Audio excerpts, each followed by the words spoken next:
Ang hangin humihip, hindi mo alam kung saan galing, hindi mo alam kung saan pupunta. Ganyan ang ipinanak ng Espiritu. Mauunawaan ninyo yan pagka nag-glorified na tayo.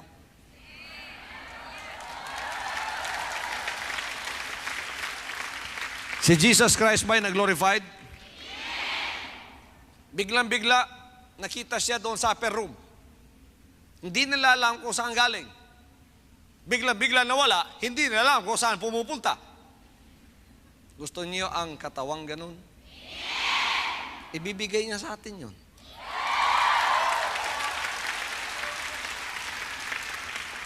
Sinong bibigyan? Ang ipinanganak na muli sa... Yun lang ang bibigyan niyan. Kaya kayo ngayon, mga kapatid, mapalad kayo sapagkat naipahayag sa inyo at na-reveal na ng Panginoon ang mga bagay na ito.